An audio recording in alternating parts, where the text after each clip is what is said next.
Students, मैं रेणुका और हम क्लास 9th मैथ्स की न्यू एनसीईआरटी बुक गणित मंजरी की chapter first orienting yourself the use of coordinate discuss कर रहे हैं, जो कि आपकी class 9th maths new NCERT book का फर्स्ट चैप्टर है। इसमें हम एनसीईआरटी बुक की आपकी 1.1 एक्सरसाइज ऑलरेडी डिस्कस कर चुके हैं और आज हम डिस्कस करेंगे एक्सरसाइज 1.2 जो न्यू एनसीईआरटी बुक की है। तो फिर भी ये आज की एक्सरसाइज स्टार्ट करने से पहले एक बार हम क्विक रिवीजन ले लेते हैं कि कोऑर्डिनेट सिस्टम क्या होता है। तो कार्टेशियन सिस्टम क्या होता है, तो इसमें हम देखते हैं टू परपेंडिकुलर एक्सिस होती है, एक एक्स एक्सिस होती है, एक वाई एक्सिस होती है। ये दोनों एक्सिस जहाँ इंटरसेक्ट करती है उसे हम बोलते हैं ओरिजिन 0,0। जब आप ओरिजिन से राइट साइड जाते हो तो हम एक्स की सारी वैल्यू पॉजिटिव लेते हैं, जैसे 1 2 3, it means positive integer number लोगे। और जब आप 0 से लेफ्ट साइड जाओगे तो नेगेटिव इंटीजर्स लोगे, जैसे -1 -2। और जब आप 0 से ऊपर की ओर जाओगे it means positive Y axis पर आप सारे पॉजिटिव इंटीजर्स लोगे 1 2 3 4 ऐसे करके। और जब आप 0 से नीचे की ओर जाओगे तो नेगेटिव इंटीजर्स लोगे, जैसे -1 -2 -3 सो ऑन ऐसे करके कितना भी एक्सटेंड कर सकते हो। क्यों? बिकॉज ये दोनों के एक्स एक्सिस वाई एक्सिस क्या है, लाइन्स को यहाँ पे रिप्रेजेंट कर रही है। और लाइन क्या होती है, लाइन की कोई फिक्स्ड लेंथ नहीं होती, इनडेफिनेटली हम एक्सटेंड कर सकते हैं लेफ्ट साइड में और राइट साइड में। और एक बात और, यहाँ पर हमेशा एक्स एक्सिस क्या पॉजिटिव एक्स एक्सिस और नेगेटिव एक्स एक्सिस पर हमेशा ये पॉजिटिव एक्स एक्सिस कहलाएगी राइट साइड, 0 की इधर साइड नेगेटिव एक्स एक्सिस कहलाएगी लेफ्ट साइड। तो पॉजिटिव एक्स एक्सिस पे जो नंबर लोगे आप वही आप नेगेटिव एक्स एक्सिस पे लोगे, जस्ट साइन चेंज हो गए। पॉजिटिव एक्स एक्सिस में देखो आप प्लस का 1 है तो नेगेटिव एक्स एक्सिस जो इधर वाली होगी 0 से इधर की, क्योंकि हम नेगेटिव नंबर्स लिख रहे हैं। -1 पॉजिटिव एक्स एक्सिस पर 2 है तो इट मीन्स इधर की साइड क्या होगा, negative X axis. Horizontal line हमेशा एक्स एक्सिस कहलाएगी तो -2। तो नेगेटिव एक्सिस पर आप हमेशा नंबर्स का साइन चेंज करोगे, नंबर्स एग्जैक्टली सेम होंगे। अब जैसे हम इंटीजर्स लिखते हैं, कैसे लिखते हैं, -3 -2 -1 0 1 2। तो ये डैश का क्या मीनिंग होता है कि आप जब 0 से लेफ्ट साइड जाओगे तो आपके नेगेटिव इंटीजर से स्टार्ट हो जाएंगे और 0 से राइट साइड जाओगे तो आपके पॉजिटिव इंटीजर से स्टार्ट। और डैश का मीनिंग आगे से ऑन चलते रहेंगे लैक करोड़ तक, और ऐसे ही लेफ्ट साइड में भी चलते रहेंगे -3 -4 -लैक ऐसे करके सारे के सारे। तो वही हम यहाँ पर देखते हैं कोऑर्डिनेट सिस्टम में, कार्टेशियन सिस्टम में 0 से इधर की साइड जाएंगे तो -1 -2 -3 ऐसे करके नेगेटिव इंटीजर्स आएंगे। 0 से राइट साइड जाओगे तो +1 +2 +3 ऐसे पॉजिटिव आएंगे। ऐसे ही जब ऊपर जाएंगे 0 से तो +1 +2 +3 +4 +5 पॉजिटिव आप कितने भी डिनोट कर सकते हो, बिकॉज ये एक लाइन है और लाइन की कोई फिक्स लेंथ नहीं होती, आपको जितनी नीड हो। और वैसे ही जब आप 0 से नीचे की ओर जाओगे तो -1 -2 ऐसे करके सारे नेगेटिव इंटीजर्स लोगे।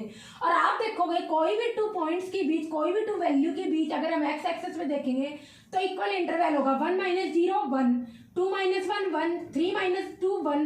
तो कुल मिला के कितना इक्वल इंटरवल आ रहा है, 1 1 इक्वल इंटरवल आ रहा है। और वही नेगेटिव एक्स एक्सिस पर वैल्यूज के बीच मिलेगा। यहाँ पर क्या देखोगे 1 -0 1, आगे वाली से पीछे वाली सब्सट्रैक्ट करनी है, ऐसे 2 -1 0 सॉरी 2 -1 1। एक बात आप ध्यान रखना, पॉजिटिव एक्स एक्सिस में इंटरवल लो या नेगेटिव एक्स एक्सिस में इंटरवल लो, कुल मिला के ये हम डिस्टेंस काउंट कर रहे हैं और डिस्टेंस हमेशा पॉजिटिव होती है, इसलिए आप नेगेटिव नील नंबर लोगे, just without sign just numbers लोगे और उसमें से छोटे वाला नंबर माइनस कर दोगे। जैसे 2 -1 क्या हुआ, 1 का इंटरवल है, 1 -0 क्या हुआ, 1 का इंटरवल है। तो आप ऐसे देखोगे। ऐसे ही जब आप वाई एक्सिस पे देखोगे तो सब में वाई एक्सिस पर हर एक वैल्यू पर हर 2 वैल्यूज के बीच में इक्वल इंटरवल होना चाहिए। 1 -0 1, आगे वाली वैल्यू से पीछे वाली वैल्यू घटानी, 2 -1 1 3 -2 1 4 -3 1। ऐसे ही जब आप नीचे की ओर जाओगे तो आपको साइन तो लेना नहीं, बड़ी वैल्यू लेनी है तो छोटी वैल्यू को सब्सट्रैक्ट कर देना। तो 1 -0 1 1 का गैप है यहाँ पर भी, और ऊपर भी 1 का गैप है, नीचे भी 1 का गैप है। ऐसे ही इंटू वैल्यूज के बीच में क्या है, 1 का गैप है। तो ऐसे ही 2 -1 करेंगे, साइन नहीं कंसीडर कर रहे हैं हम, क्योंकि हम ये डिस्टेंस निकाल रहे हैं। तो 2 -1 क्या हो गया यहाँ पर 1। तो 1 1 का गैप हमारा क्या है, हमने इक्वल इंटरवल लिया है वाई एक्सिस पर बिटवीन 2 वैल्यूज के बीच, और ऐसे ही एक्स एक्सिस पर इक्वल इंटरवल लिया है। यहाँ पर सारी की सारी पॉजिटिव वैल्यू होगी एक्स और वाई की, जैसे कि आप देख लो कोई भी लोकेट करोगे। जब इधर की साइड आएंगे तो नेगेटिव एक्स एक्सिस में आगे वाई अभी भी पॉजिटिव है तो it means X coordinate negative, Y coordinate positive आएगा। ऐसे ही थर्ड क्वाड्रेंट में, क्योंकि ये 4 क्वाड्रेंट्स में डिवाइड है, 4 पार्ट्स में डिवाइड है, इसलिए इसको बोलेंगे क्वाड्रेंट्स बोलेंगे। ये फर्स्ट क्वाड्रेंट हुआ, ये सेकंड क्वाड्रेंट हुआ, ये थर्ड क्वाड्रेंट है। थर्ड क्वाड्रेंट में एक्स की वैल्यू नेगेटिव है, ये देखो नेगेटिव एक्स एक्सेस आ रही है, वाई की वैल्यू भी नेगेटिव है, नेगेटिव वाई एक्सेस आ रही है, तो कुल मिला के वाई और एक्स इधर क्या आएंगे, नेगेटिव होंगे। ऐसे ही फोर्थ क्वाड्रेंट में यहाँ पर आप देखोगे एक्स क्या है, पॉजिटिव है, रटने की जरूरत नहीं है, एक्स क्या दिख रहा है यहाँ पर पॉजिटिव दिख रहा है, वाई क्या दिख रही है नीचे की साइड है, ये नेगेटिव है, तो it means X coordinate positive, Y coordinate negative आएगा। और जब भी आप किसी पॉइंट को लोकेट करोगे कोऑर्डिनेट सिस्टम में, तो उस केस में आप क्या लिखोगे, पहले ऐसे ब्रैकेट बनाओगे, फिर उसके अंदर पहले एक्स की वैल्यू लिखोगे, देन वाई की वैल्यू लिखोगे।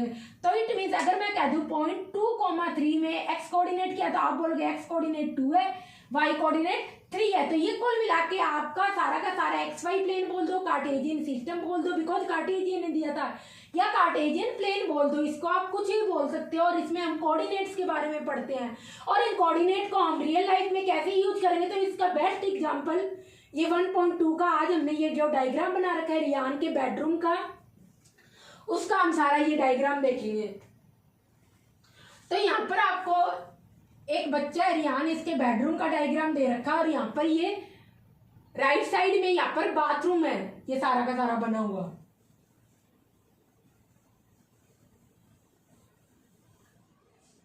तो अब हम एक्सरसाइज 1.2 के क्वेश्चन करना स्टार्ट करेंगे। उससे पहले हम ये डायग्राम डिस्कस कर लेते हैं। यहाँ पर ये आपका होगा बाथरूम,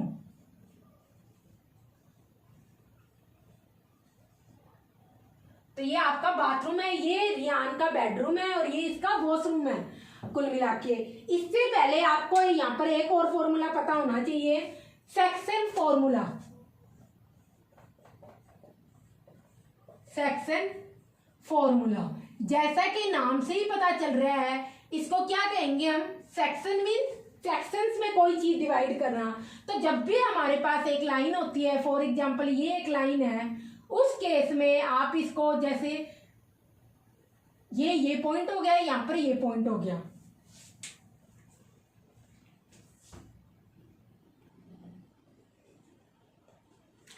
तो यहां पर ये आपकी लाइन दी हुई है। इस लाइन को जब हम लाइन सेगमेंट में कन्वर्ट करेंगे, बिकॉज लाइन की तो कोई डेफिनेट लेंथ नहीं होती, बट लाइन सेगमेंट की डेफिनेट लेंथ होती है। तो ये तो आपके पास लाइन का डायग्राम है, लाइन का फिगर है। इसी लाइन को जब हम लाइन सेगमेंट में कन्वर्ट करेंगे, बिकॉज लाइन सेगमेंट की क्या होती है, एक फिक्स्ड लेंथ होती है यहाँ पर, तो ये आपका लाइन सेगमेंट है, बिकॉज इसमें ए और बी क्या है, डेफिनेट पॉइंट्स है, और इस लाइन सेगमेंट की एक फिक्स्ड लेंथ है। अगर मैं इसकी लेंथ की बात करूं तो आप क्या कहोगे, ए बी इसकी लेंथ है, तो आपको इस तरीके से बनाना है। और इस केस में अगर हम देखेंगे कोई भी इसका एक, इसे हम एक पार्ट में डिवाइड कर दें, फॉर एग्जांपल यहां से हमने ले लिया, और हम कह रहे हैं कि ये पॉइंट क्या होगा, ए पॉइंट हम मान लेते हैं यहाँ पर x1 y1, और बी पॉइंट मान लेते हैं, ऐसे करो नीचे की साइड लिख लो तो थोड़ा आपके लिए इजी हो जाएगा क्वेश्चन को करना,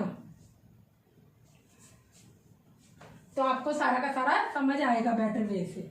तो जब भी आप सेक्शन फॉर्मूला की बात करोगे, तो यहाँ पर लाइन सेगमेंट की बात करोगे, ये आपका हो गया ए पॉइंट, ये आपका हो गया बी पॉइंट, और इसके कोऑर्डिनेट्स हम लिख लेते हैं x1 y1, बी के कोऑर्डिनेट है x2 y2, और ऐसे ही हम कोई इस पर एक पॉइंट सी खुद ले रहे हैं अब, जो इस लाइन को 2 पार्ट्स में डिवाइड करेगा, और वो होगा m1/m2 में। अब इस चीज का हम यहाँ पर मीनिंग देखते हैं अभी के अभी कि क्या मीनिंग है। फॉर एग्जाम्पल मैंने यहाँ पर 2 कोऑर्डिनेट्स ले लिए, ये ले लिया 1,2, और ये यहाँ पर ले लिया 3,5, और इसका यहाँ पर मैंने कोई ना कोई पॉइंट ले लिया, वो हमें निकालना है अभी x, y। तो मैं कह दूं a और b, इसकी नेमिंग कर दी हमने। लाइन सेगमेंट ए बी को एक पॉइंट सी 2 पार्ट्स में डिवाइड करता है, m1/m2 में यहाँ पर क्या कर रहे हैं, डिवाइड कर रहे हैं, m1/m2 में यहाँ पर डिवाइड कर रहे हैं। तो उस केस में अगर मैं यहाँ पर m1 और m2 की भी कोई ना कोई वैल्यू लिख दूं, फॉर एग्जांपल मैं यहाँ पर लिख दूं m1 और m2 की वैल्यू, ये तो हम यहाँ पर वेरिएबल्स मान रहे थे m1 m2 को, तो यहाँ मैं लिख दूँ 1,2 ऐसा कुछ मान लूँ। तो अगर मैं कह दूँ ए बी लाइन सेगमेंट को यहाँ एक पॉइंट सी 1:2 में क्या कर रहा है, डिवाइड कर रहा है, तो उस केस में हमें सी के कोऑर्डिनेट्स निकालने हैं यहाँ पर। तो अगर हमें सी के कोऑर्डिनेट्स निकालने हैं तो इस केस में मैं कह सकती हूँ सी के कोऑर्डिनेट्स में क्या आएगा, एक्स कोऑर्डिनेट और वाई कोऑर्डिनेट निकालना है, तो सी पॉइंट को निकालना है कुल मिला के। तो इस केस में हम कहेंगे एक्स कोऑर्डिनेट आपके पास होगा, X coordinate is equal to यहाँ पर होगा m1 x2, अपोजिट में हमेशा यहाँ पर मल्टीप्लाई करना है m1 x2 plus m2 x1। पहले इस रेशो के फर्स्ट पार्ट को x इस वाले अपोजिट x कोऑर्डिनेट से मल्टीप्लाई करोगे तब भी आपके पास x का ये वाला कोऑर्डिनेट आएगा।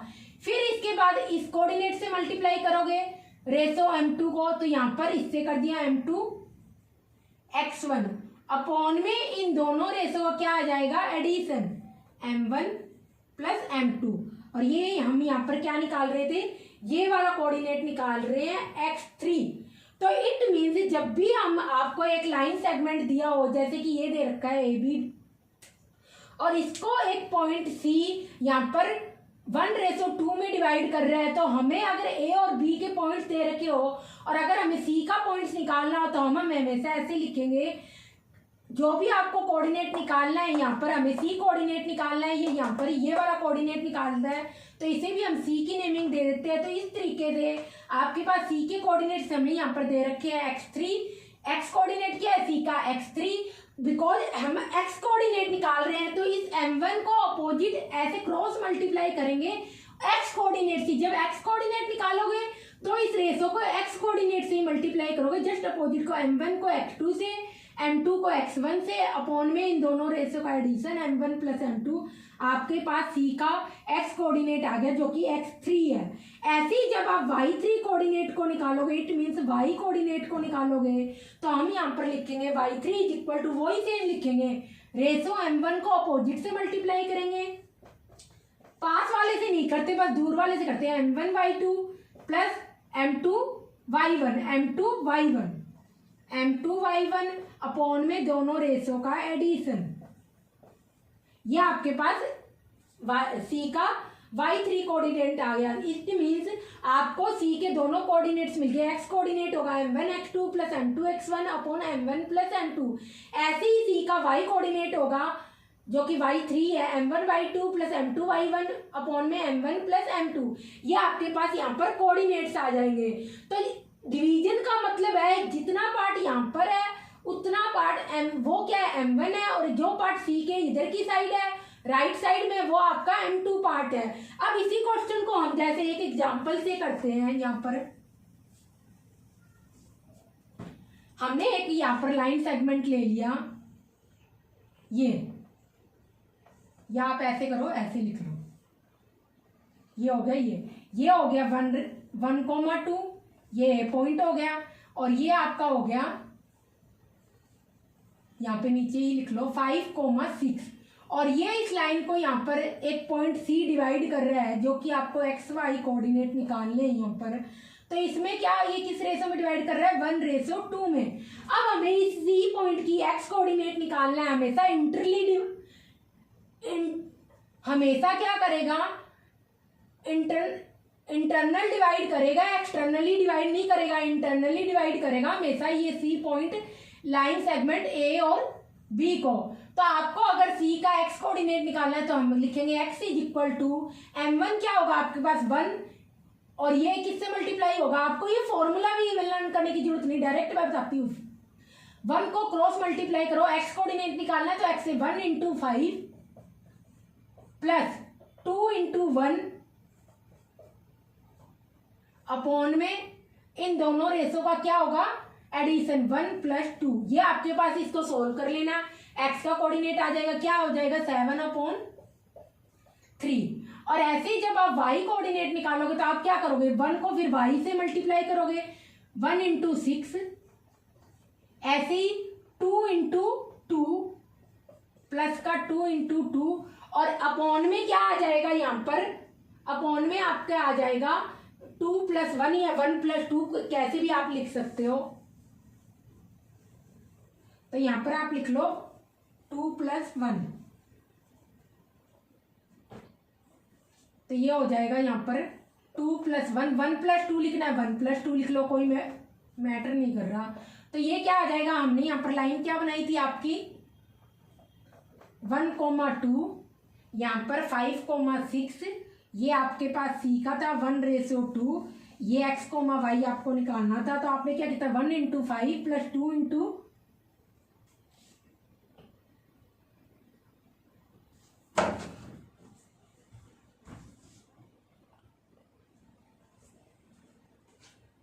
तो ये आपके पास हो गया। अब आप अगर इसको सॉल्व करोगे ये क्या हो जाएगा 10/3, तो आपके पास x कोऑर्डिनेट आ गया यहाँ पर 7/3, और इट मीन c का x कोऑर्डिनेट क्या होगा 7/3 और y कोऑर्डिनेट क्या होगा यहाँ पर 10/3। आपके पास ये आंसर आ जाएगा। इट मीन आप ये पॉइंट निकाल सकते हो। तो इसलिए अगर आपको कोई भी लाइन सेगमेंट दिया और वो किस रेशो में डिवाइड हो रहा है 1:1 में, 2:1 में, 3:1 में, तो उस केस में हम जो भी पॉइंट क्या करता है उस लाइन सेगमेंट को डिवाइड करता है, उस केस में हम उस पॉइंट के क्या निकाल सकते हैं कोऑर्डिनेट निकाल सकते हैं। बिकॉज यहाँ पर हम सेक्शन फॉर्मूला इसको इसलिए कहेंगे क्योंकि यहाँ पर एक लाइन सेगमेंट के 2 सेक्शन बन रहे हैं, ए, बी और सी। तो एक सेक्शन तो होगा AC और दूसरा सेक्शन होगा BC। तो 2 सेक्शन में ये लाइन सेगमेंट डिवाइड हो रहा है बिकॉज एक 1:2 के कारण। तो इसलिए हम इस फॉर्मूले को पूरे को बोलते हैं सेक्शन फॉर्मूला। तो कुल मिला के अगर आपको यहाँ पर फॉर्मूला लिखना है तो आप फॉर्मूला भी लिख ले सकते हो। तो यहाँ पर आपके पास लाइन बनी एक सिंपल सी लिखनी है x1 y1, ये पहला कोऑर्डिनेट हुआ, और ये x2 y2 ये सेकंड कोऑर्डिनेट हुआ, और ये यहाँ पर होगा m1 m2 और c x, y। It means आपके पास x वैल्यू आएगी m1 x1 m1 x2 plus m2 x1 upon में m1 प्लस m2। ये आपके पास x कोऑर्डिनेट आ जाएगा सेक्शन फॉर्मूला में, जो पॉइंट उस लाइन सेगमेंट को 2 पार्ट्स में डिवाइड करता है, और ये हमेशा एक लाइन सेगमेंट होगा। तो इट मीन्स आप हमेशा क्या करोगे, एक फिक्स्ड लेंथ होगी इसकी, तो आप हमेशा ये क्या होगा एक लाइन सेगमेंट होगा। कल गलती से भी लाइन मत मान लेना इसको, इसलिए लिख लो लाइन सेगमेंट, क्योंकि लाइन सेगमेंट की क्या होती है हमेशा एक फिक्स लेंथ होती है। ऐसी y कोऑर्डिनेट होगा m1 y2 plus m2 y1 upon में m1 प्लस m2। आपके पास ये क्या हो जाएगा यहाँ पर y कोऑर्डिनेट हो जाएगा। तो ये आपके पास y कोऑर्डिनेट हो गया। अगर आपको 2 पॉइंट्स की यहाँ पर वैल्यू दे रखी हो a और b की, और c पॉइंट की वैल्यू पूछी हो जो उस लाइन सेगमेंट को m1:m2 में डिवाइड करता है, m1:m2 में डिवाइड करता है, तो उस केस में आप कहोगे उस पॉइंट c का x कोऑर्डिनेट होगा ये m1 x2 plus m2 x1 upon m1 plus m2, और y कोऑर्डिनेट होगा m1 y2 plus m2 y1 upon में m1 प्लस यहाँ पर m2 आएगा, m1 प्लस m2 आएगा। और ये हमेशा क्या करेगा, ये c पॉइंट हमेशा AB जो लाइन सेगमेंट है इसको इंटरनली क्या करेगा डिवाइड करेगा। इंटरनली क्या करेगा, इसके सेक्शंस बनाएगा। यहाँ पे 2 सेक्शन बन रहे हैं, एक AC और एक BC। तो इस तरीके से हम, और इस फॉर्मूले को भी आपको रटने की जरूरत नहीं, मैंने बताया डायरेक्टली क्या होगा, रेशो को हमेशा अपोजिट x और y कोऑर्डिनेट से क्या कर दो मल्टीप्लाई कर दो। तो आपके पास x का कोऑर्डिनेट निकालना हो तो अपोजिट रेशो को अपोजिट x कोऑर्डिनेट से मल्टीप्लाई कर दो, और y का कोऑर्डिनेट निकालना हो तो रेशो को हमेशा अपोजिट y कोऑर्डिनेट से मल्टीप्लाई कर दो। ये कॉपी कर लो। फिर हम आज एक्सरसाइज 1.2 का फर्स्ट क्वेश्चन देखेंगे। यहाँ पर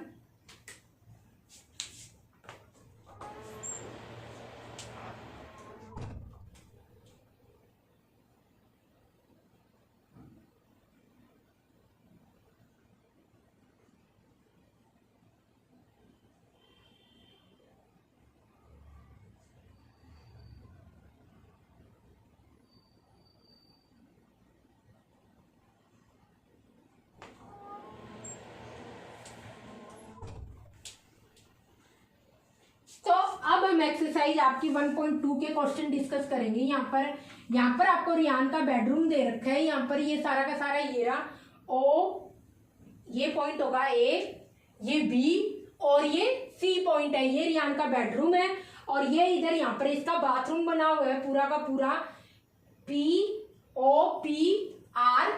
ये सारा का सारा इसका बाथरूम बना हुआ है इस रूम के साइड में। तो हमें इस पूरे के पूरे फिगर से यहाँ पर आपको क्वेश्चन सॉल्व करने हैं जो एनसीईआरटी की new NCERT book class 9 maths की गणित मंजरी उसकी 1.2 एक्सरसाइज के। तो इसमें हम देखेंगे सबसे पहले आपको यहाँ पर क्वेश्चन, और ये सारी की सारी इस बेडरूम के अंदर ये बेड की सिचुएशन है, बेड की लोकेशन है, यहाँ पर ये बेड बनाया हुआ है, ये पिल्लोज बनाए हुए हैं, ये वार्डरोब है इस बेडरूम के अंदर, यही सारा का सारा बाथरूम है, OFOPRF ये सारा का सारा बाथरूम है, ये यहाँ पर इसका क्या है सावरिंग एरिया है, मतलब वहां पर, और ये यहाँ पर आप इसका वॉश बेसिन बना हुआ है, ये यहाँ पर वॉश बेसिन बना हुआ है, और ये टॉयलेट बना हुआ है यहाँ पर इस पॉइंट पर। तो हम देखते हैं यहाँ पर, तो फर्स्ट क्वेश्चन है इसमें यहाँ पर क्वेश्चन नंबर 1, प्लेस रियांस रेक्टेंगुलर स्टडी टेबल, प्लेस रियांस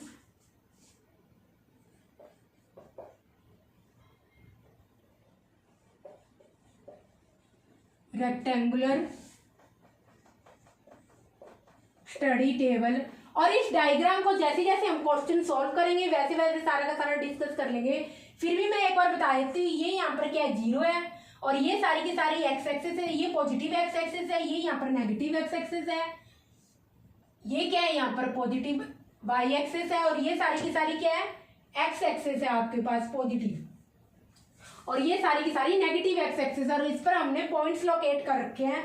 वो जैसे जैसे क्वेश्चन करेंगे वैसे वैसे डिस्कस कर लेंगे।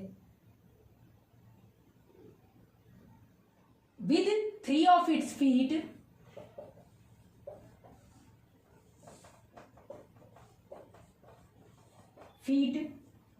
एट द पॉइंट्स दे रखे हैं यहाँ पे रियान की स्टडी टेबल के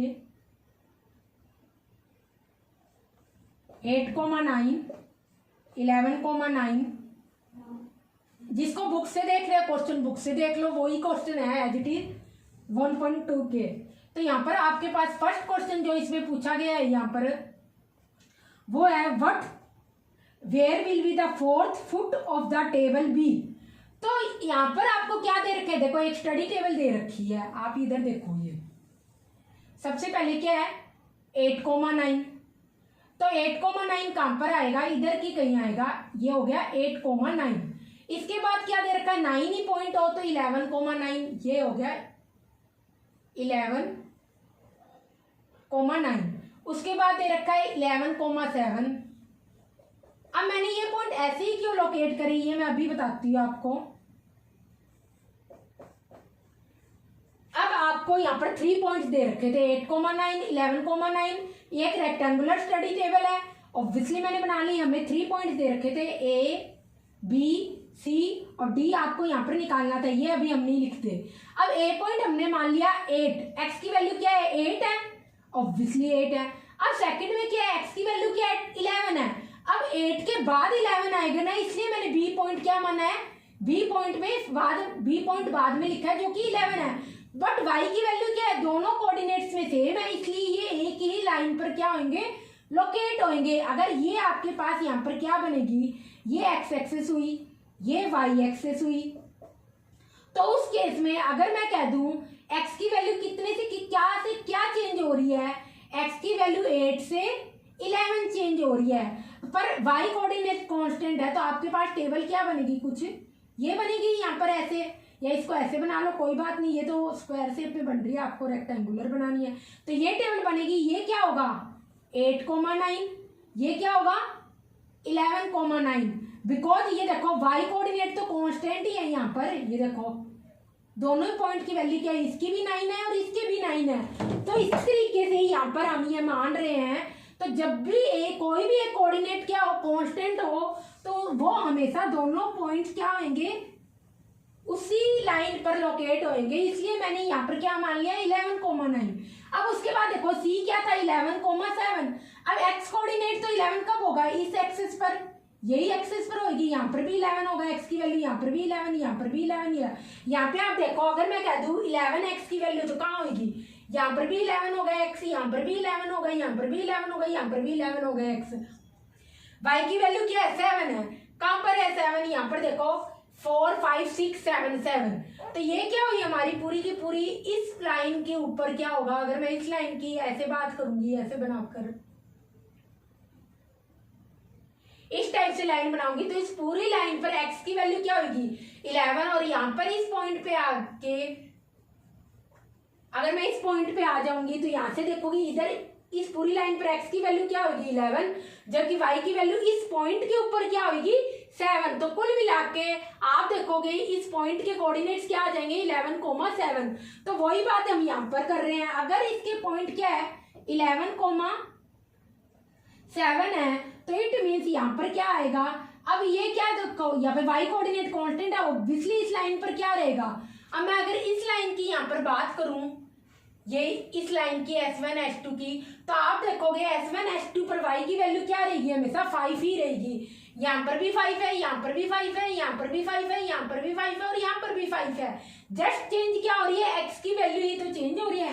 तो इसलिए हॉरिजॉन्टल एक्सिस पे हमेशा क्या चेंज होगा, हमेशा x वैल्यू चेंज होगी, x कोऑर्डिनेट चेंज होगा। तो इसलिए ऑब्वियसली क्या होगा, अब यहाँ पर क्या होगा y कोऑर्डिनेट तो सेम रहेगा, तो ये आप लिख लो 7। अब x की वैल्यू कांस्टेंट कब होगी, हमेशा इस परपेंडिकुलर लाइन पे y एक्सिस पे। तो आप देखोगे यहाँ पर भी क्या है, x की वैल्यू 8 है, यहाँ पर भी x की वैल्यू 8 है, इस पॉइंट पे भी, इस पॉइंट पे भी, इस पॉइंट पे भी, इस पॉइंट पे भी। इसलिए आपका इट मीन्स फोर्थ कोऑर्डिनेट यहाँ पर क्या होगा 8,7 होगा। तो कुल मिला के आपको ये ध्यान रखना है, यहाँ हम रेक्टेंगुलर स्टडी टेबल की बात कर रहे हैं रियान की, जिसके 3 पॉइंट दे रखे हैं 8,9 11,9 11,7। तो ए क्या होगा, x की वैल्यू देखो a और b में क्या y की वैल्यू सेम है, ऑब्वियसली एक लाइन पर क्या होगी y की वैल्यू सेम रहेगी। तो इसलिए हमने ये लाइन ड्रॉ कर दी, यहाँ पर भी 9 है, यहाँ पर भी 9 है, दोनों y कोऑर्डिनेट है। अब x कोऑर्डिनेट 8 पहले आएगा, तो इसलिए हम इस पॉइंट को हमने a कंसीडर कर दिया, 11 बाद में आएगा तो इसे हमने b कंसीडर कर दिया। इसके बाद c पॉइंट है 11,7। अब 11,7 कहाँ पर आएगा, अगर हम ये पॉइंट क्या है x की वैल्यू 11 है, तो ऑब्वियसली इस लाइन पर क्या x की वैल्यू 11 ही रहेगी। तो इसी के नीचे जस्ट हमने 11 कोमा और यहाँ पर क्या हो रहा है y की वैल्यू चेंज होगी, ऑब्वियसली यहाँ पर y की वैल्यू कुछ और होगी, यहाँ पर कुछ और यहाँ पर क्या इस पॉइंट पर c पॉइंट पर 7 है, तो हमने 11,7 लिख दी। अब ऑब्वियसली एक रेक्टेंगुलर स्टडी टेबल है, तो फोर्थ पॉइंट क्या होगा, a के जस्ट नीचे लोकेट होगा।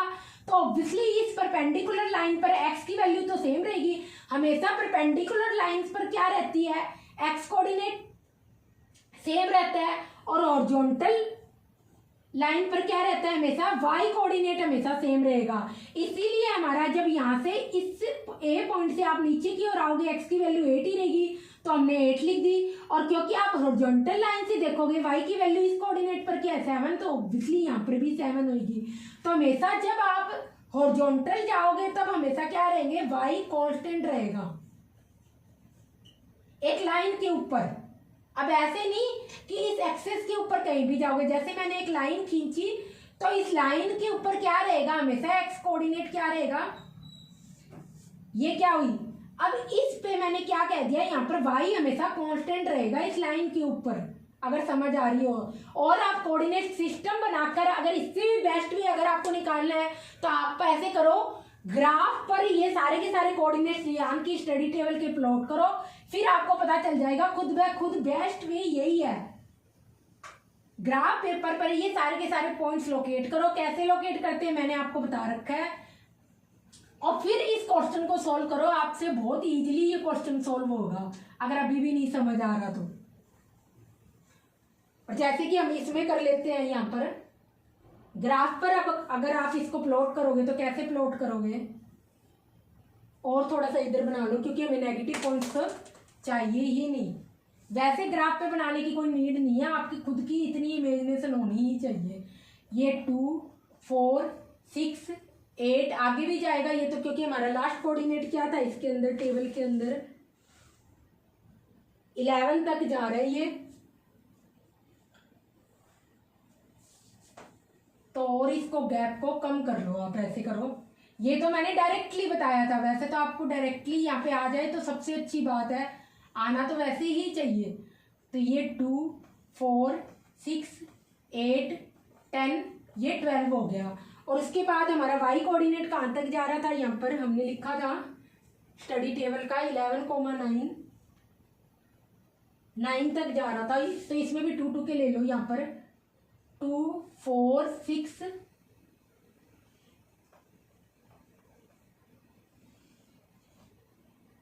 8 10 6 4 2।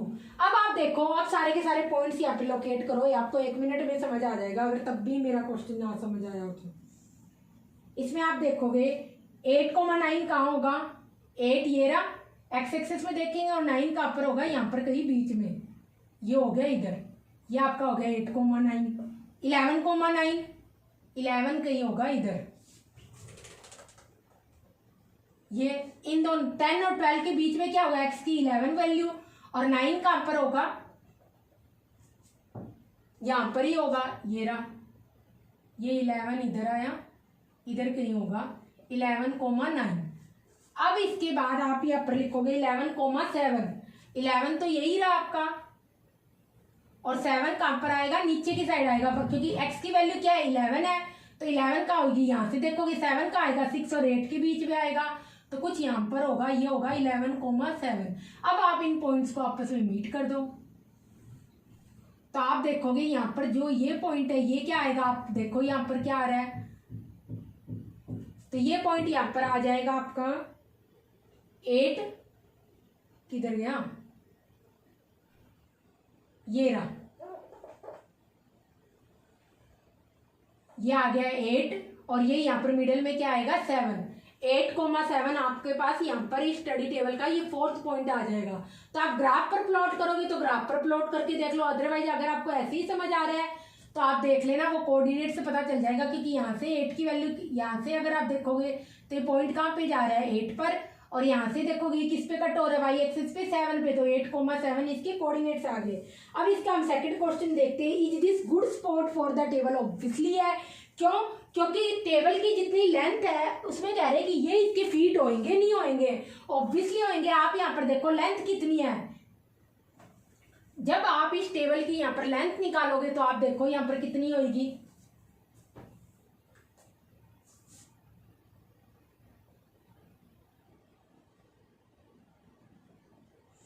तो सेकंड क्वेश्चन इसमें आपका है, is this a good spot for the table, obviously है, यस, क्यों, बिकॉज आपके पास देख रहे हो जो टेबल की लेंथ है वो भी सही तरीके से बनी हुई है, सही तरीके से लिखी हुई, इस एरिया में इन्होंने टेबल को लगाया, और ऑब्वियसली टेबल की लेंथ इतनी ही होती है ऑलमोस्ट, तो 11 - 8 क्या हुई 3 इसकी लेंथ है, विड्थ इसकी क्या 9 - 7 2 है, तो 2 यूनिट्स विड्थ है, 3 यूनिट्स यहाँ पर लेंथ है, तो ऑब्वियसली ठीक है, इसलिए सेकंड क्वेश्चन का आपका आंसर आएगा ये सही है।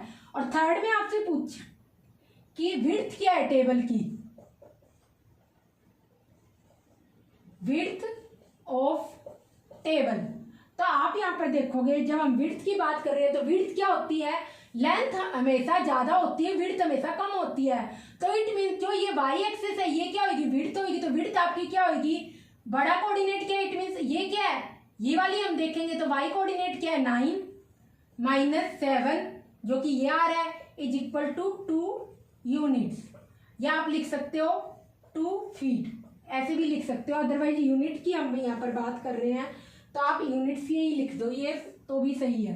तो आप क्या लिख दोगे, 2 यूनिट्स क्या है, विड्थ है टेबल की, और कैसे आई, ये देखो आपके पास सारों में वाई कोऑर्डिनेट क्या है 9, सेकंड कोऑर्डिनेट वाई होता है, और फिर यहाँ पर एक कोऑर्डिनेट क्या है वाई का और 7, तो 9 - 7 करोगे तो आपके पास ये पूरी की पूरी स्टडी टेबल है ABCD, तो इसकी विड्थ क्या होगी BC या AD दोनों बराबर होगी, तो BC आपके पास क्या होगी 9 - 7 2 यूनिट्स हो जाएगा। और जब आप इसकी लेंथ की बात करोगे स्टडी टेबल की, तो लेंथ क्या होगी, बड़ा पॉइंट क्या है एक्स कोऑर्डिनेट हम देखेंगे, लेंथ ऐसे होगी हॉरिजॉन्टली होगी, तो 11 माइनस ये 8 - 3 यूनिट्स आपके पास आ जाएगी। और ये कोई जरूरी नहीं है, हॉरिजॉन्टल वाली क्या होगी लेंथ होगी, लेंथ हमेशा विड्थ से कंपैरेटिवली हमेशा ज्यादा ही होती है, जो ज्यादा लॉन्गर साइड होती है उसे लेंथ मानते हैं, शॉर्टर साइड को हम विड्थ कंसीडर करते हैं हमेशा।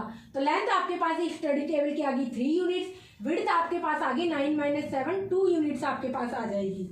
कॉपी कर लो, फिर नेक्स्ट क्वेश्चन देखते हैं इसका।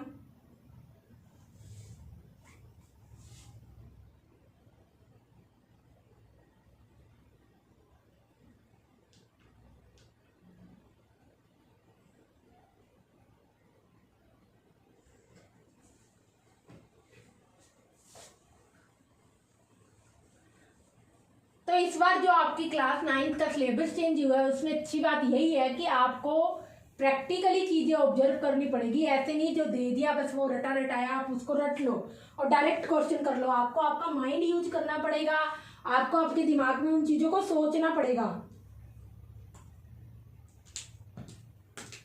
अब फर्स्ट क्वेश्चन के तो हमने सारे के सारे पार्ट यहाँ पर कर लिए 1 2 3। सेकंड क्वेश्चन देखते हैं इसमें।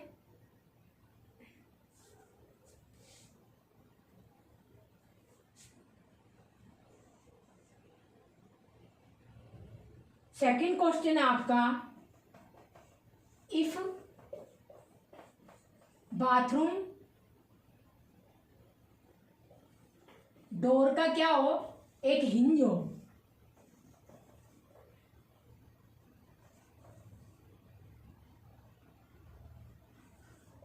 B1 पर, B1 पॉइंट देख लो आपका कहां पर लोकेटेड है, ये रहा। ये नहीं होगा आपका B1, यहां पर लिख रखा है। B1 पॉइंट आपका होगा कहीं यहां पर B1। और उसके बाद दे रखा है and open it into bedroom.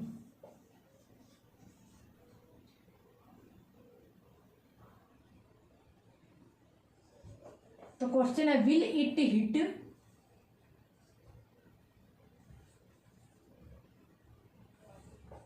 Wardrobe और नहीं हिट करेगी। ये आपके पास क्वेश्चन है यहाँ पर। अब एक बात देखो, आपको जो आपके पास डोर है बेड बाथरूम का, सॉरी ये आपके पास बाथरूम क्या है, OPRF आपके पास बाथरूम है। ये सारा का सारा OPRF आपके पास सारा का सारा क्या है, बाथरूम है ये। और यहाँ पर आप देखोगे इस बाथरूम का डोर क्या है आपके पास B1 और B2 ये डोर है। और आप इसको क्या कर रहे हो, यहाँ से खोल रहे हो। हिंज का मतलब यहाँ से इसे ओपन कर रहे हो बाथरूम के डोर को। जब कोई भी डोर होता है हम उसको खोलते हैं ना, तो यहाँ पर हिंज का मतलब यहाँ से आप इसे ओपन कर रहे हो। अब आप देखोगे जो डोर की विड्थ है वो आप देखो क्या दे रखी है, यहाँ पर पॉइंट्स क्या दे रखे हैं, पॉइंट्स भी दे रखे थे यहाँ पर आपको इसके। तो यहाँ पर B1 B2 आपको पॉइंट्स दे रखे हैं। B1 पॉइंट है यहाँ पर दे रखा है 0.5,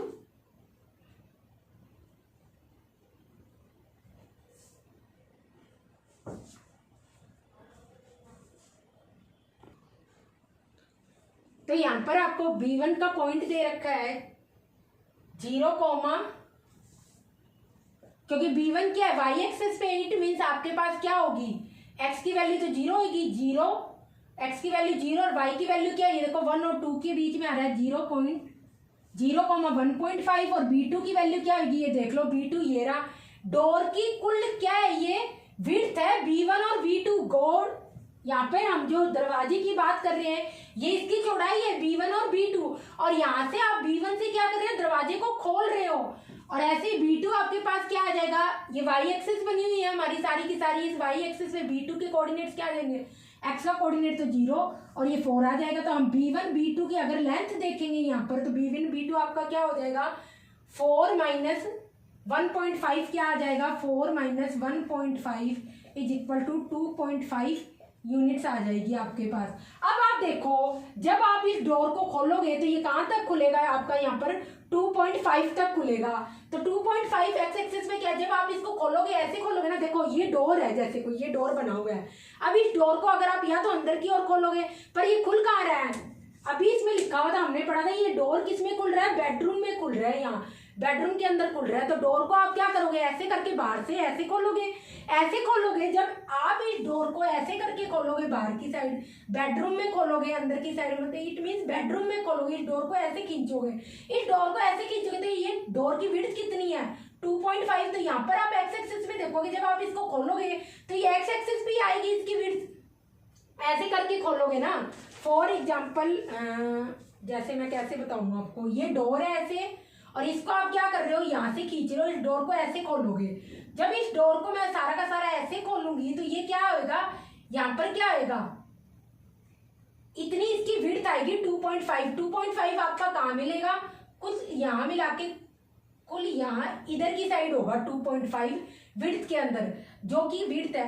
तो उस केस में डोर आपका यहाँ तक आएगा जब आप इसको खोलोगे, और ये वार्डरोब जो ये बनी हुई है ये इसको हिट करेगा नहीं, ये तो 3 से ही स्टार्ट हो रही है, तो इसको क्या करेगा, ये डोर हिट ही नहीं करेगा। तो इसमें यही है कि ना, इफ बाथरूम डोर है hinge at B1 and open into the wardrobe, will it hit wardrobe?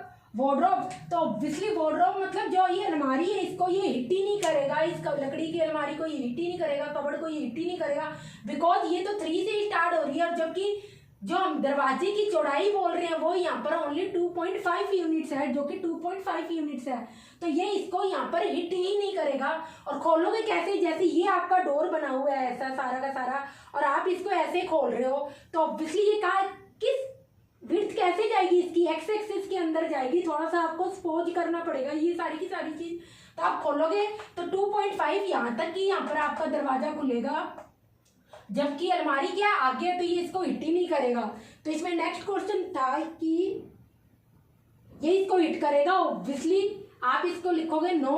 और आप इसमें कोई चेंजेस भी कर सकते हो क्या, और पहले आप लिखोगे नो, ये इसको हिट नहीं करेगा, no it will not hit wardrobe, आगे आप खुद लिख ले रहा। और इसके बाद आप कोई चेंजेस भी इस पे सजेस्ट कर सकते हो, ऑब्वियसली सजेस्ट कर सकते हो। अगर आप स्लाइटली क्या करो, इसको इसकी डोर की लोकेशन को क्या करो, शिफ्ट कर दो ऊपर की ओर।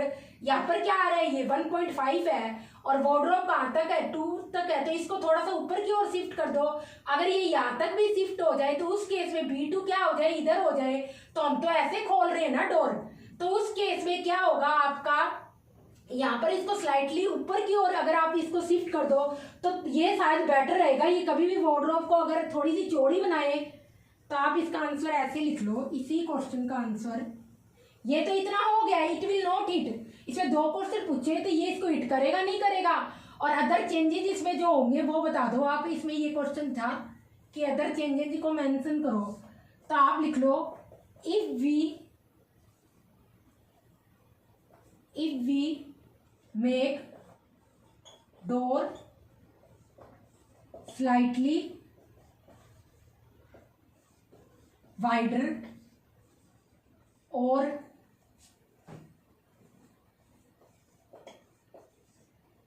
slightly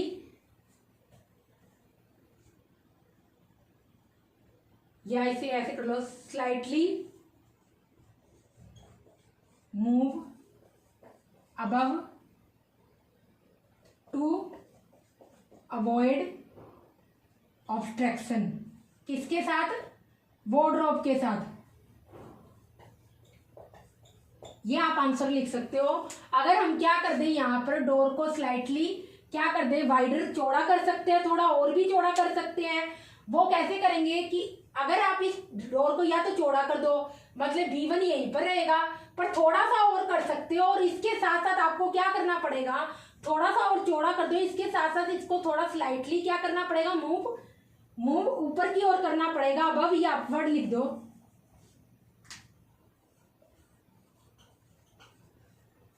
ताकि इसका क्या हो, वार्डरोब जो ये अलमारी बनी है इसके साथ क्या हो, कोई भी इसके हिट ना करे। अब कैसे होगा ये काम, अगर आपने क्या किया, इस डोर को थोड़ा सा चौड़ा कर दिया, आपने क्या किया, इस B1 को ऊपर की ओर स्लाइटली मूव कर दिया, यहाँ पर हम 2 पे ले आए B1 को, तो 0.5 आपकी कहाँ पर आएगी, इधर आ जाएगी, 4.5 बन जाएगा।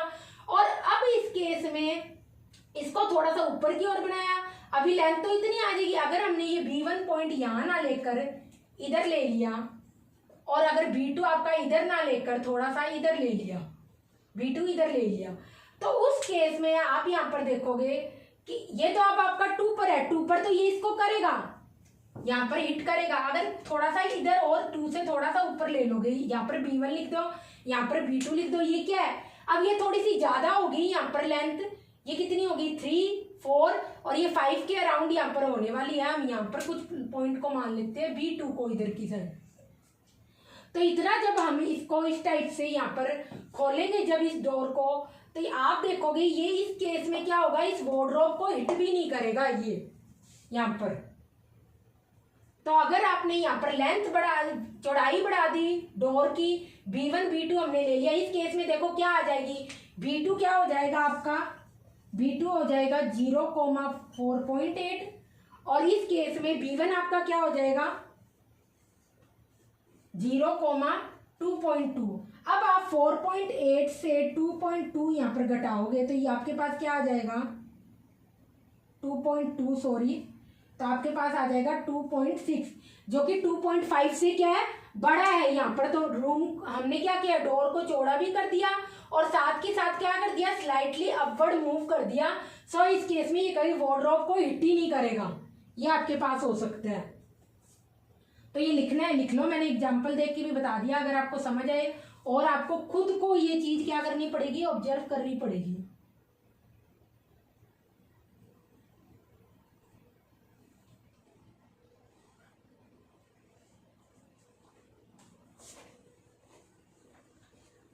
पर ज्यादातर इस चैप्टर में ये ऐसे ही है कि आप उन चीजों को खुद सपोज करो अपनी डेली लाइफ में। ऐसे ही है कि हमारे कमरा बेडरूम होता है और उस बेडरूम में गेट या तो अंदर की साइड खुलता है या बाहर की साइड खुलता है, ऐसा ही कुछ होता है।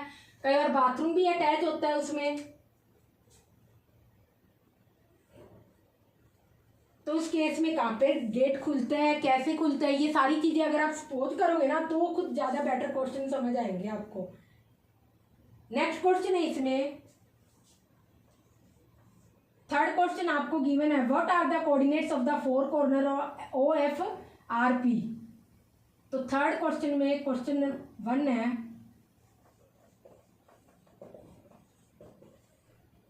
Coordinates of O F R P. अब आप देख लो ओ क्या है, ओरिजिन है, ये रहा 0,0 होंगे। एफ क्या होगा, ये तो ओ के कोऑर्डिनेट्स है, ऐसी एफ के कोऑर्डिनेट्स क्या होंगे, एफ कहां पर लोकेटेड है, ये देखो ओ, ये रहा एफ है इस पॉइंट पर ही, वाई एक्सिस पर, वाई एक्सिस पे क्या होगा, एक्स कोऑर्डिनेट तो 0 है 0,9। अब ऐसे ही अगर आप आर की बात करोगे, आर क्या है, यहाँ पर रहा, ये रहा पॉइंट, और आर के कोऑर्डिनेट्स क्या है, एक्स से क्या जा रहा है, ये देखो ऊपर की ओर -6 जहाँ पे कट करता है पॉइंट। और जब आप राइट साइड जाओगे तो ये कहाँ पे कट कर रहा है, 9 पर। तो इट मीन्स क्योंकि ये -6 है तो यहाँ पर लिखोगे -6,9। और जब आप यहाँ पर पी की बात करोगे तो पी देख लो आपका कहाँ पर है, ये रहा पॉइंट पी, पी पे क्या है एक्स एक्सिस पर है, तो इट मीन्स इस एक्स एक्सिस पर क्या होगा, वाई कोऑर्डिनेट 0 होगा। तो -6,0 आपके पास क्या मिल जाएंगे, ये सारे कोऑर्डिनेट मिल जाएंगे। यहाँ पर ओ एफ का होगा 0,9, फिर आर का -6,9, क्यों, क्योंकि एक्स एक्सिस पे -6 ऐसे है, 9 ऐसे जा रहा है। और पी का क्या हो जाएगा, ये तो एक्स एक्सिस पे लोकेटेड है तो वाई कोऑर्डिनेट 0 होगा, -6,0। ये आपके पास फर्स्ट पार्ट का आंसर आ गया। सेकंड पार्ट में है आपके पास SHWR की क्या है, सावरिंग एरिया है, जो नहाने के लिए जगह बनी हुई है SHWR बाथरूम में, तो उसके कोऑर्डिनेट्स लिखने हैं आपको। कहाँ पर लिखा हुआ है SHWR, इसके कोऑर्डिनेट्स लिखने हैं। तो ये क्या देखोगे, एस के मैंने लिखी रखे हैं -6,6, ये क्या होगा एच का -3,6। आपकी एनसीईआरटी बुक में डायग्राम एकदम प्रॉपरली ऑब्जर्व करवा रखा है, ये मैंने कोऑर्डिनेट यहाँ पर लिख रखे हैं तो आपको अंडरस्टैंड हो जाए। और आ कैसे रही है देखो, जब आप इस पॉइंट से नीचे की ओर जाओगे एक्स एक्सिस पे ये -3 आ रहा है, जब आप इस पॉइंट से राइट साइड लेफ्ट साइड जाओगे तो आपके क्या है 6 पे हिट कर रहा है। तो एच की वैल्यू आपको कोऑर्डिनेट नहीं दे रखे, यहाँ पे सिर्फ डॉट लगा के पॉइंट लिख रखे हैं, तो जस्ट आपको वैल्यू खुद निकालनी पड़ेगी। आप अपनी एनसीईआरटी बुक का जो डायग्राम है उसको देखो। फिर ऐसे ही जो डब्ल्यू है और जो आर है, आर की जब हम बात करें इस आर पॉइंट से जब आप नीचे की ओर जाओगे, ये एक्स एक्सिस पे -6 आ रहा है तो मैंने -6 लिख दिया, कॉमा जब आप यहाँ से लेफ्ट साइड जा रहे हो तो ये कहाँ हिट कर रहा है, वाई एक्सिस आपकी ये है परपेंडिकुलर लाइन, तो कहाँ हिट कर रहा है 9 पर, तो -6,9 हो गया, -6,9। और इसके अलावा एक डब्ल्यू पॉइंट भी है जो कि ये रहा, ये आपके पास दे रखा है -2,9। तो आप इस डायग्राम में भी देख सकते हो और आपके एनसीईआरटी बुक में भी डायग्राम है वो भी देख सकते हो। ये सारे आपके पास आ गए SHWR के कोऑर्डिनेट्स आ गए। अब इसमें पूछा है शेप क्या है इस एरिया की, जो इसके नहाने की जगह है बाथरूम में, ये सावरिंग एरिया है, इसमें इसकी शेप क्या है, तो आप देखोगे एस एच क्या है, पैरेलल है आर डब्ल्यू के। पैरेलल का मीन हमेशा इक्वल डिस्टेंस होना दो लाइन के बीच में। आप देखोगे एस एच और R W, S R W parallel है एस एच की। पैरेलल को हमें ऐसे साइन से शो करते हैं, दो लाइनें लगा के, ये क्या मतलब हुआ, पैरेलल है। अब आप देखोगे आर डब्ल्यू क्या है, हमेशा एस एच से इक्वल डिस्टेंस पर है। यहाँ पर इतनी डिस्टेंस है, यहाँ पर भी इतनी डिस्टेंस है, यहाँ पर भी इतनी डिस्टेंस है और इस पॉइंट पर भी इतनी डिस्टेंस है। कुल मिला के आर डब्ल्यू और एस एच के बीच में हमेशा इक्वल डिस्टेंस है। तो ये फिगर आपको क्या बनेगा, अगर one pair of opposite side क्या हो, पैरेलल हो। पैरेलल के केस में हम ऐसे शो करते हैं और पैरेलल को लिखते हैं ऐसे हैं, R W parallel S H के। आप ऐसे भी बोल सकते हो आर डब्ल्यू ये क्या है, इसके पैरेलल एस एच के, ऐसे ही बोल सकते हैं S H parallel R W, कुछ भी बोलो सेम ही बात है।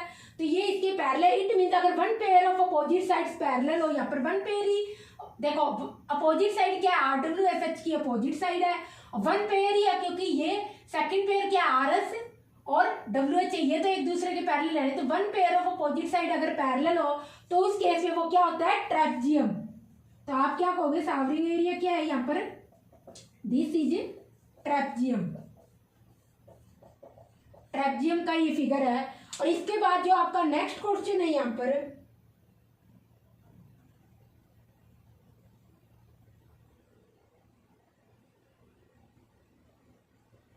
थर्ड में आपको मार्क ऑफ करने हैं 3 फीट और 3 feet into 2 feet space wash basin के लिए और 2 फीट इंटू 3 फीट का स्पेस टॉयलेट के लिए। और इसके कोऑर्डिनेट्स भी लिखने हैं इन स्पेसेस के कॉर्नर्स के। तो यहाँ पर आप देखोगे आपके पास क्या है, वॉश बेसिन यहाँ पर ये है, तो इसके कोऑर्डिनेट ये सारे के सारे मैंने शो कर रखे हैं। इसके बाद आप देखोगे वॉश बेसिन आपका ये है। आप इसको कोई नेमिंग देनी तो दे दो, बिकॉज आपकी बुक में कोई नेमिंग नहीं है इसलिए मैंने भी नहीं देखी। तो ये आपका वॉश बेसिन की शेप बनी हुई, ये आपके वॉश बेसिन के सारे कोऑर्डिनेट्स है, ये आपके टॉयलेट की यहाँ पर कोऑर्डिनेट्स दे रखे हैं। और इसके बाद इसमें लिख रखा है ये 3/2 फीट का वॉश बेसिन होना चाहिए, 2/3 फीट का टॉयलेट होना चाहिए। तो मैं ये बता देती हूँ ये क्वेश्चन कैसे होगा। फिर या फिर ऐसे करो, आप ये क्वेश्चन खुद ट्राई करना, जो थर्ड और फोर्थ क्वेश्चन आपका रह गया एनसीईआरटी का 1.2 का, ये हम नेक्स्ट एक्सरसाइज में नेक्स्ट वीडियो में डिस्कस करेंगे कि थर्ड और फोर्थ के, थर्ड का लास्ट क्वेश्चन और फोर्थ जो जिसके 2 पार्ट है वो आप खुद डिसाइड करना, खुद ट्राई करना सॉल्व करने के। हम नेक्स्ट वीडियो में ये दोनों के दोनों क्वेश्चन फिर से सॉल्व करेंगे।